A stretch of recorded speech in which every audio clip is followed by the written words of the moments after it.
¿Qué tal? Ahora toca el video número 4 sobre este libro de una introducción epistemológica al psicoanálisis y vamos a hablar del capítulo 3. El capítulo 3 eh, habla de la ciencia, la filosofía, la antropología, el lenguaje, la poética y la poesía, la mitología y la investigación para el psicoanálisis. Es importante, por ejemplo, que en esta parte del diálogo del psicoanálisis con la ciencia, que veamos, por ejemplo, el psicoanálisis es una disciplina conjetural, es decir, todo lo que es su campo de saber, todo lo que es el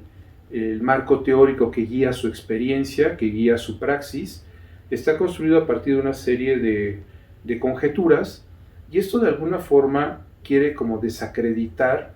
para algunas personas lo que es, digamos, la propuesta psicoanalítica. Sin embargo, si caminamos sobre las propuestas conjeturales, podemos ver incluso, por ejemplo, algo tan fuerte como Darwin.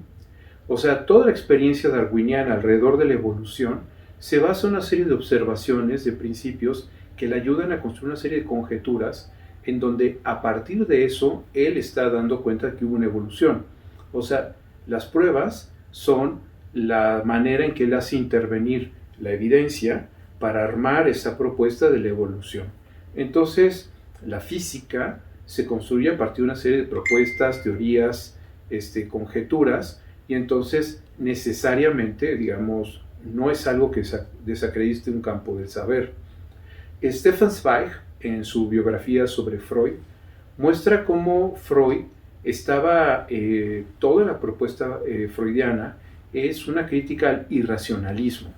o sea, de corte junguiano o de toda esta cuestión de la bioenergética de Wilhelm Reich y toda esta serie de propuestas que son, para ponerlo así, irracionalistas. Entonces, ¿de qué se trata el psicoanálisis? El psicoanálisis es una propuesta que está tratando de dialogar con diferentes disciplinas, con diferentes ciencias, en este caso, con, desde luego, las matemáticas, la física, la antropología, o diferentes campos de saber, la literatura, la mitología. Entonces, en este capítulo, desde luego, no agoto los diálogos que construye el psicoanálisis, simplemente muestro algunos de los que considero de los más importantes, y evidentemente dejo fuera muchos otros que también tienen relevancia, pero bueno, estos son los que para mí son más importantes. El diálogo con la ciencia también es importante que lo pensemos desde la epistemología, porque si lo que interesa al psicoanálisis tiene que ver con ese conjunto de operaciones que actúan de manera inconsciente y que norman la acción simbólica, es decir, esto que nos caracteriza a los hombres como humanos, aquello que nos separa del mundo de la naturaleza, sinceramente creo que es claro que no puede ser seguido bajo una sola propuesta epistémica, o sobre una sola teoría, o sobre un campo de saber. Es necesario articular una serie de dimensiones, propuestas, teorías, disciplinas, porque en cada una de ellas se retrata parte de lo que es el espíritu humano. Entonces, comienza este capítulo 3 con este diálogo del psicoanálisis con la ciencia y de alguna forma cómo el psicoanálisis abreva en diferentes propuestas científicas y cómo a partir de ello va construyendo lo que es su propuesta teórica que guía su mirada para dar cuenta de los fenómenos que considera patológicos de la vida anímica. Y como ustedes saben, esta patología de la vida anímica, Freud ya nos llevó a la psicopatología de la vida cotidiana, en donde esas propuestas, digamos, psicopatológicas no están en el enfermo, sino están en el espectro de toda la condición humana. Continúo en este capítulo con el diálogo con la filosofía. El diálogo con la filosofía es largo, es profundo, en Freud es los préstamos a la filosofía, el concepto de Trieb, que ha sido tomado de la filosofía alemana, la idea del inconsciente, que él agrega una serie de propuestas, es muy, muy importante, ¿no? los préstamos que toma el psicoanálisis freudiano de la filosofía, pero especialmente Lacan es una persona que continuamente tiene referencias a la filosofía. O sea, desde Platón, desde San Agustín, Kant, Hegel, y no solo a los autores, sino a una serie de propuestas verdaderamente complejas, interesantes, ¿no? Nos muestra simple y sencillamente, por ejemplo, en un texto que es Dialéctica del deseo en el inconsciente freudiano, lo que nos muestra es la dialéctica del deseo, lo que nos acerca a ese concepto de la lógica dialéctica que nace estrictamente como lo estaba proponiendo Lacan con Hegel, aunque tiene claro desde luego la herencia con Heráclito, pero estamos hablando de toda esta serie de influencias. Por ejemplo, cuando está hablando del amor, trabaja el banquete de Platón. Cuando está hablando de la transferencia y la contratransferencia, está hablando, por ejemplo, de San Agustín y cómo de alguna forma esta serie de circunstancias en donde lo imaginario puede ser algo, en este sentido, por ejemplo, de la transferencia, cuando estamos, la persona que está trabajando analíticamente, cuando está haciendo referencia al analista, esa referencia al analista, esa característica imaginaria de hablar con él, aparece como obstáculo en el proceso analítico. Y Lacan se sirve de toda una serie de discusiones con diferentes filósofos que de alguna forma nos permiten orientar e ir generando parte de las delimitaciones de lo que es el propio cuerpo psicoanalítico. Sin duda, no podemos pensar psicoanálisis como una praxis filosófica. Cioran mismo, Camille Cioran, en Silogismos de la Amargura, proponía uno de estos silogismos que decía, si el pensamiento, decía él, si el pensamiento no tiene las preguntas sobre el ser, no tiene las preguntas sobre lo que es la vida,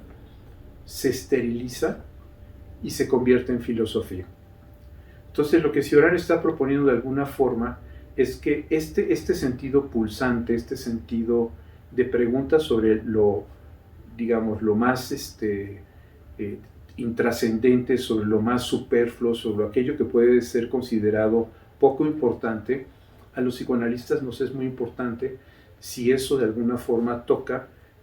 a la persona en su sufrimiento, en su malestar. Entonces no somos nosotros los que estamos sancionando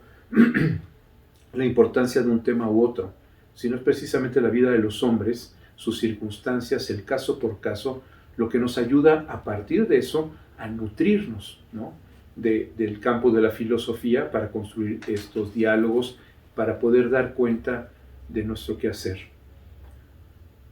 En el caso de la antropología y el psicoanálisis, es otro de los temas que toco,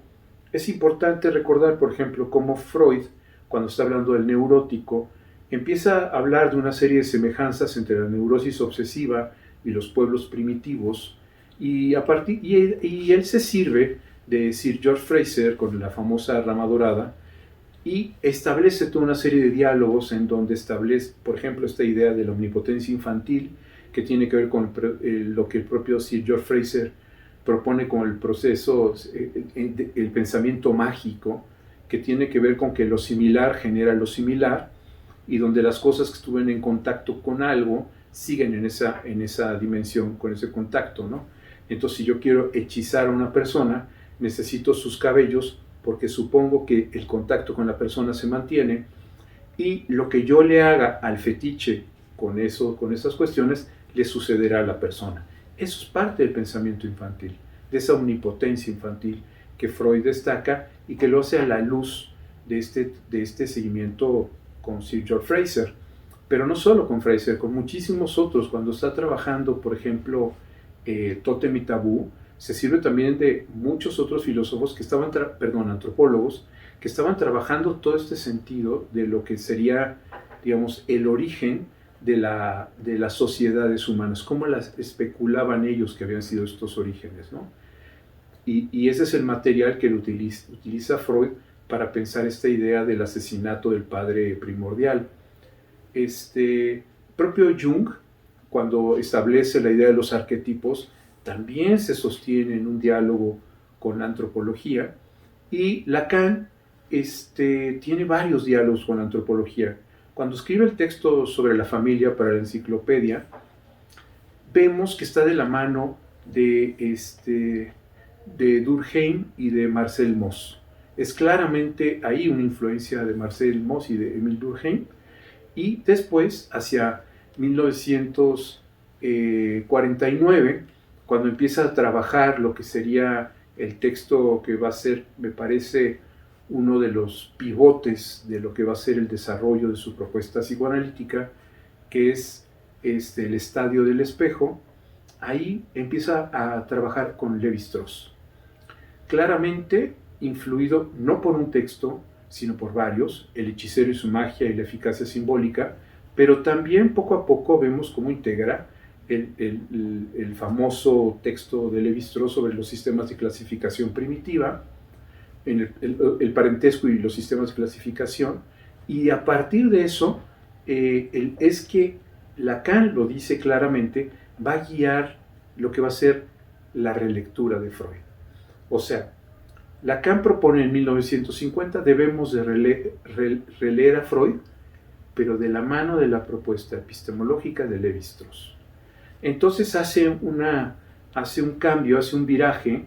en donde entonces sí están claras las referencias que él toma del estructuralismo, lo hace caminando de este estructuralismo de Lévi-Strauss. Sin duda aparece Saussure, Jacobson, Benveniste, todos aquellos teóricos del lenguaje, pero desde luego también de lo que es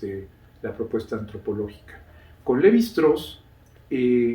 incluso en el texto que acabo de hablar, de 1949, del estadio del espejo, utiliza el concepto de la eficacia simbólica, ¿no? De cómo ese mecanismo hace precisamente que algo que pudiera parecer, por ejemplo, si uno le clava a un fetiche una espina en el corazón, cómo la eficacia simbólica puede llevar a una persona a morir de un paro en el corazón. Desde luego esa persona tiene que estar enterada de que se está manipulando de esa manera, pero lo cierto es que algo que parecería automático como el sistema circulatorio, a partir de esta serie de conceptualizaciones, nos damos cuenta de que no lo ha sido y que está atrapada a una serie de principios simbólicos, que es lo que precisamente Lacan trabaja de la mano de la antropología. Después me pongo a hablar de los diálogos posibles que hay entre la poética, la poesía y el psicoanálisis. No es lo mismo poesía que poética. La poética, incluso en Aristóteles, que tiene su poética, en donde la propuesta de Aristóteles, por ejemplo, en su poética, es cuáles serían las herramientas que se requieren para escribir una tragedia o una comedia. Y ahí empieza a hablar de una serie de principios, de mecanismos que son esenciales para poder hacer eso, ¿no? Nos habla de la importancia del afecto, de la importancia de lo que es el logos, el uso de la pasión, pero también de la palabra y del ethos, o sea, el ambiente y las circunstancias para poder de alguna forma poder dirigirse en este sentido de lo que es la parte poética. Pero lo poético también toca la poiesis, que es decir, la acción creativa. Entonces, un espacio analítico, concretamente el dispositivo analítico, tiene que conducir a que en el trabajo que se realice ahí pueda darse actos poéticos, actos de creación, actos que de alguna forma permitan a la persona que está trabajando analíticamente poder hacer cosas que son totalmente inéditas en su vida, cambios totales que lo lleven a poder incluso cambiar su vida, ¿no? La poesía también nos muestra que no somos seres 100%, esto está claro con el psicoanálisis, con Freud, que no somos seres racionales, ¿no? Somos seres que estamos totalmente atrapados por pasiones, por una serie de cosas. Entonces la poesía nos muestra, por ejemplo, en el amor, la metáfora, toda esa serie de circunstancias, la importancia de toda esta serie de cuestiones,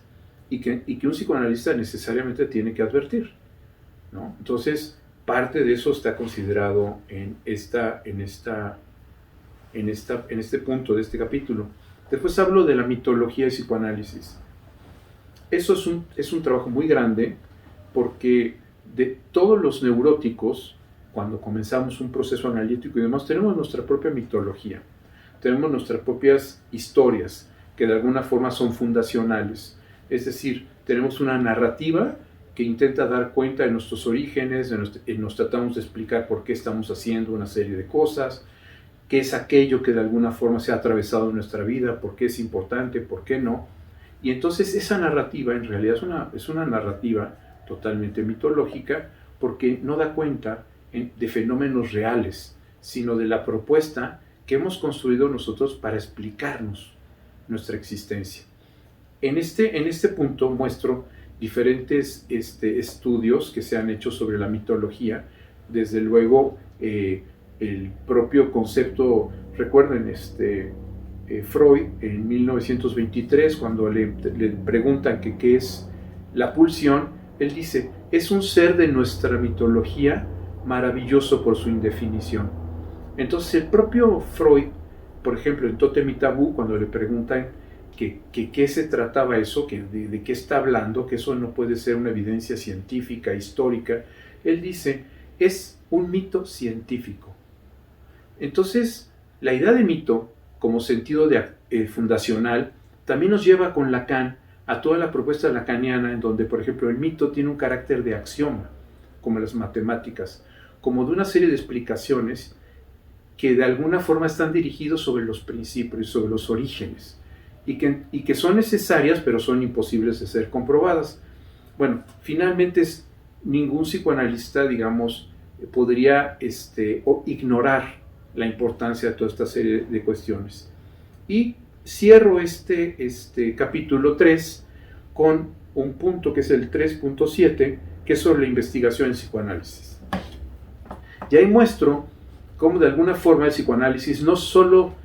se nutre de la heurística positiva, es decir, de las propuestas que tiene y cómo las de alguna forma ha llegado a corroborarlas, sino también de la heurística negativa, de los errores, de los fracasos. Si alguien ha sido un maestro de la heurística negativa, es Freud. Todos los casos clínicos que Freud nos revela en sus trabajos son en general fracasos. O sea, y nos muestra por qué fracasó, dónde estuvo el error, qué es lo que hizo mal, todo esto. En los consejos que hace el texto sobre los consejos a un psicoanalista, en ese texto Freud nos dice qué hacer, nos dice lo que él considera que no debe hacerse. Entonces, eso nos muestra una manera distinta de colocarnos en la investigación, en donde no podemos suponer que hay un objeto que tiene la objetividad y un sujeto pasivo que va a obtener esa objetividad. Sabemos que la objetividad es un producto subjetivo y que entonces son estas construcciones, estas propuestas, estas herramientas las que nos pueden ayudar a develar aquellos mecanismos que dan cuenta de estos fenómenos. Espero que les haya interesado este capítulo y bueno, estaremos aquí para hablarles del siguiente capítulo. Hasta entonces.